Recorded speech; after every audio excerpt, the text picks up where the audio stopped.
ಡಿ-ಗ್ಯಾಂಗ್ನಿಂದ Renukaswamy kidnap and ಕೊಲೆ ಪ್ರಕರಣಕ್ಕೆ ಸಂಬಂಧಪಟ್ಟಂತೆ ಸುಪ್ರೀಂ ಕೋರ್ಟ್ನಲ್ಲಿ ಕೊಲೆ ಆರೋಪಿ ದರ್ಶನ್ ಬೇಲ್ ಭವಿಷ್ಯ ನಿರ್ಧಾರ ಆಗುತ್ತೆ. ಒಂದು ರೀತಿಯಲ್ಲಿ ಅಗ್ನಿ ಪರೀಕ್ಷೆ.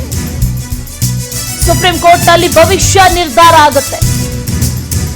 ದರ್ಶನ್ ಸೇರಿ 7 ಆರೋಪಿಗಳ ಬೇಲ್ ರದ್ದು ಕೋರಿ ಅರ್ಜಿಯನ್ನು ಹಾಕಲಾಗಿತ್ತು. ಆ ಅರ್ಜಿಯ ವಿಚಾರಣೆ ಇವತ್ತು ನಡೆಯುತ್ತೆ. ಹೈಕೋರ್ಟ್ ನೀಡಿರುವಂತಹ ಜಾಮೀನು ಮಂಜೂರನ್ನ ಪ್ರಶ್ನಿಸಿ ಮೇಲ್ಮನವಿಯನ್ನ ಸಲ್ಲಿಕೆ ಮಾಡಲಾಗಿದೆ. ಜಾಮೀನು ರದ್ದು ಕೋರಿ ಸುಪ್ರೀಂಗೆ ಅರ್ಜಿಯನ್ನ ರಾಜ್ಯ ಸರ್ಕಾರ ಸಲ್ಲಿಸಿದೆ.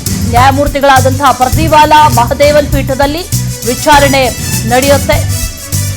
A1 Pavithra, A2 Darshan, A6 Jagadish, A7 Anukumar, A11 Nagaraj, accused number 12 M Lakshman, ಹಾಗೆ ಅಕ್ಯೂಸ್ ನಂಬರ್ 14 ಪ್ರದೋಷ್. ಇವರೆಲ್ಲರಿಗೂ ಕೂಡ ಹಾಗಾದ್ರೆ ಸಂಕಷ್ಟಾನ. ಇವರೆಲ್ಲರೂ ಕೂಡ ಬೇಲ್ ಪಡೆದು ಹೊರಗಡೆ ಬಂದಿದ್ದಾರೆ. ರಾಜ್ಯ ಸರ್ಕಾರದ ಪರವಾಗಿ ವಾದವನ್ನ ಮಂಡಿಸಲಿದ್ದಾರೆ ವಕೀಲರಾದಂತಹ ಸಿದ್ಧಾರ್ಥ್ ಲೂಥ್ರಾ.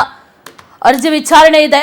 ಈ ಜಾಮೀನು ರದ್ದಾಗುತ್ತಾ ಅನ್ನುವಂಥ ಪ್ರಶ್ನೆ, ದರ್ಶನ್ಗೆ ಏನಾದರೂ ಬಿಗ್ ಶಾಕ್ ಕಾದಿದ್ಯಾ ಅನ್ನುವಂಥ ಪ್ರಶ್ನೆ ಕೂಡ ಇದೆ. ಇವತ್ತು ಅರ್ಜಿ ವಿಚಾರಣೆ ಇದೆ. ಏನಾಗುತ್ತೆ ಅನ್ನುವಂಥ ವಿಚಾರ ಜೊತೆಲಿ ಒಂದಷ್ಟು ವಿಚಾರಗಳನ್ನ ಇಲ್ಲಿ ಮೆನ್ಷನ್ ಮಾಡಿದ್ದಾರೆ. ಅಂದರೆ ಜಾಮೀನು ಪಡೆದಿರೋದು ಯಾವ ಕಾರಣಕ್ಕೆ, ಆಗ ಕೊಟ್ಟಿರೋ ಕಾರಣಗಳೇನು, ಶಸ್ತ್ರಚಿಕಿತ್ಸೆ ಅದ್ಯಾವುದು ಕೂಡ ಆಗಿಲ್ಲ. ಮತ್ತೊಂದೆಡೆ ಹೆಚ್ಚುವರಿ ದೋಷಾರೋಪ ಪಟ್ಟಿಯನ್ನ ಕೂಡ ಸಲ್ಲಿಕೆ ಮಾಡಲಾಗುತ್ತೆ.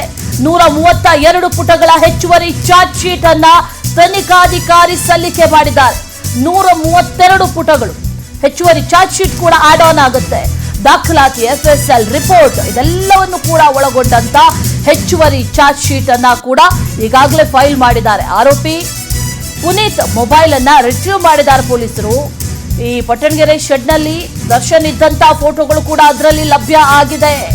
ಇದರಿಂದ ಪ್ರೂವ್ ಆಗುತ್ತೆ ದರ್ಶನ್ ಕೃತ್ಯ ನಡೆದಂತಹ ಜಾಗದಲ್ಲಿ ಇದ್ರು ಅನ್ನುವಂಥದ್ದು ಇದರಿಂದ ಪ್ರೂವ್ ಆಗುತ್ತೆ. ಆರೋಪಿ ದರ್ಶನ್ಗೆ ಹಾಗಾದ್ರೆ ಈ ಹೆಚ್ಚುವರಿ ಚಾರ್ಜ್ ಶೀಟ್ 132 ಪುಟಗಳು ಕಂಟಕವನ್ನ ತರುತ್ತಾ ಅನ್ನುವಂಥ ಪ್ರಶ್ನೆ ಒಂದು ಕಡೆಯಲ್ಲಿ. ಇವತ್ತು ಬೇಲ್ ಭವಿಷ್ಯ ನಿರ್ಧಾರ ಆಗುತ್ತೆ. ಬೇಲ್ ಪಡ್ಕೊಂಡಿದ್ದು ಬೇರೆ ಬೇರೆ ಕಾರಣಗಳನ್ನ ಮುಂದಿಟ್ಕೊಂಡು, ಹೆಲ್ತ್ ರೀಸನ್ಸ್ ಅದು ಇದು ಮತ್ತೊಂದು ಅಂತ ಕಾರಣಗಳನ್ನ ಮುಂದಿಟ್ಕೊಂಡು ಬೇಲೇನೋ ಪಡ್ಕೊಂಡ್ರು. ಅವರು ಪಡ್ಕೊಂಡ ನಂತರದಲ್ಲಿ ಉಳಿದಂಥ ಆರೋಪಿಗಳು ಕೂಡ ಒಂದಷ್ಟು ಕಾರಣಗಳನ್ನ ಕೊಟ್ಟು ಬೇಲ್ ಪಡೆದು ಈಗ ಹೊರಗಡೆ ಏನೋ ಬಂದಿದ್ದಾರೆ. ಆದರೆ ಇದನ್ನ ಪ್ರಶ್ನಿಸಿ ಈಗ ಅರ್ಜಿ ಸಲ್ಲಿಕೆ ಮಾಡಲಾಗಿದೆ. ಅದರ ವಿಚಾರಣೆ ಇವತ್ತು ನಡೆಯುತ್ತೆ. ಏನಾಗುತ್ತೆ ಅನ್ನುವಂಥ ಪ್ರಶ್ನೆ ಒಂದು ಕಡೆ ಆದರೆ, ಮತ್ತೊಂದು ಕಡೆಯಲ್ಲಿ 132 ಪೇಜಸ್ ಹೆಚ್ಚುವರಿ ಚಾರ್ಜ್ ಶೀಟ್ ಈಗ ಆಡ್ ಆಗಿದೆ. ಅದು ಕೂಡ ಸಂಕಷ್ಟ ತಂದೊಡ್ಡುತ್ತಾ ಅನ್ನುವಂಥ ಪ್ರಶ್ನೆ ಇದೆ.